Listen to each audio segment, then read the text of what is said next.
That's What Leprechauns Do by Eve Bunting. The three leprechauns sat under the chestnut tree.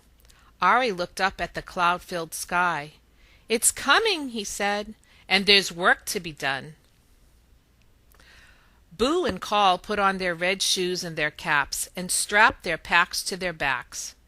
"We're ready," Boo said, "but why is it always us that has to put the pot of gold at the end of the rainbow?"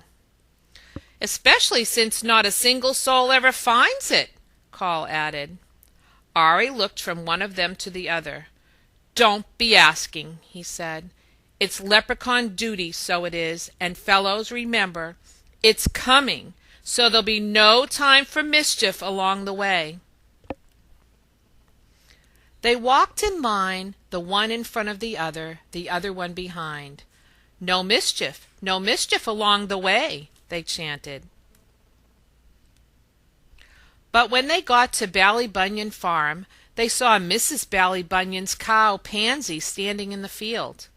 Ari whipped out the little bottle of red paint he kept in his backpack for leprechaun business. He ran across to Pansy. "Stand still, my lovely," he told her, and he painted her hooves scarlet red. Pansy looked down. "Pretty," she said.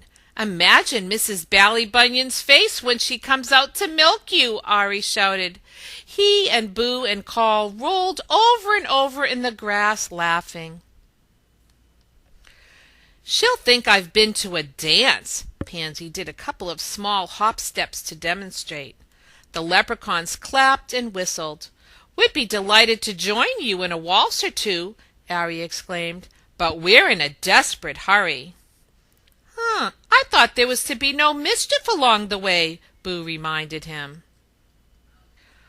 "Ah, sure, but I couldn't help myself. Mischief's what leprechauns do," Ari said, "along with our more important duties."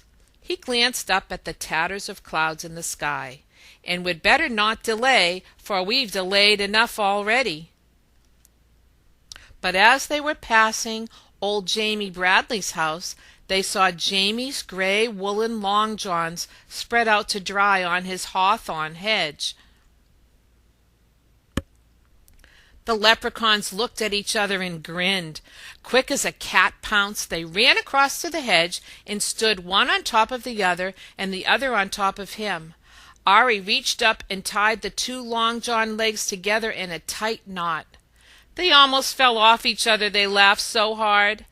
"It would be great altogether to stay and watch old Jamie try to put his legs into those," Boo said, "but it'll be a month of Sundays before they're dry, and we've no time to waste."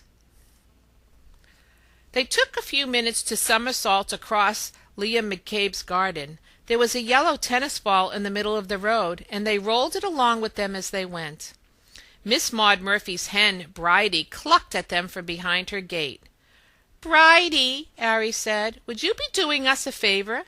Could we trundle this ball up to your nest, and could you sit on it for us? It'll be the great joke on Miss Maud Murphy when she comes out to gather your eggs." Bridie put her head to one side. "It's not going to be easy sitting on that. But the three of you were so good to me scaring that fox away from my hen house last night, I'll do it." Call stretched up and patted her wing. "Thank you, Bridie." They squeezed themselves through the gate and tumbled the ball with them. Then they heaved it up and into Bridie's nest. She gave a trial sit on it. "I'll be sore underneath myself for a week," she grumbled. "But the thought of Miss Maud Murphy's face when she sees I've laid a yellow ball will be worth it." "Won't that beat all?" Call gasped. "The three of you can't help making mischief, can you?" Bridie asked. "That's what leprechauns do," Ari told her, "along with our other more important duties." He stopped. "Is that a spitting of wet I feel?" "'Tis." Boo stared up at the sky where the sun was flickering through heavy clouds. A thin, cool rain had started to fall. "Hurry, hurry!" Ari ordered. "It's come! We can't be late!" They pulled their green slickers from their backpacks and settled their caps low to their ears. Anybody seeing them racing along the road would have taken them for 3 green leaves, but they were leprechauns and they had work to do. "Get them out, boyos! Get them ready!" Ari said. They took their little spades from their backpacks. Then they stopped for a minute to look up at the rainbow, blue and green and yellow and pink, that was arched across half the sky. "There it is," Ari said with satisfaction. "Come on!" They dashed across Paddy Whacker's bog, found the place there where they kept the pot of gold buried for just such a rainbow occasion, and dug it up. Ari stood in the middle of the bog. "Here," he said. The 3 of them placed the pot of glittering gold in just the right spot and watched the rainbow curve itself all the way down till it ended on top of the pot. The leprechauns settled themselves to wait. They tooted some grass-stalk music, they blew raindrops at each other, and they ate the rose hips they'd brought for snacks. They waited long, but nobody came. Once again, nobody came.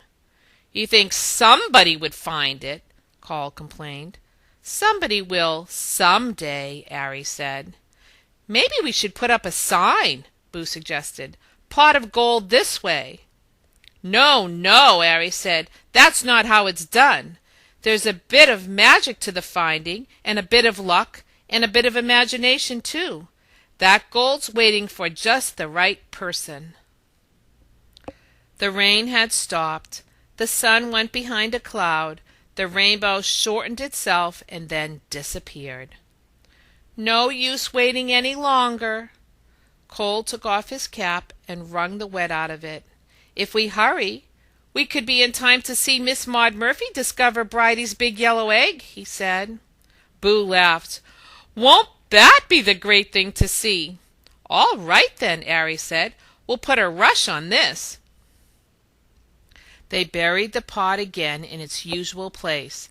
Ari patted the smoothed down bog dirt.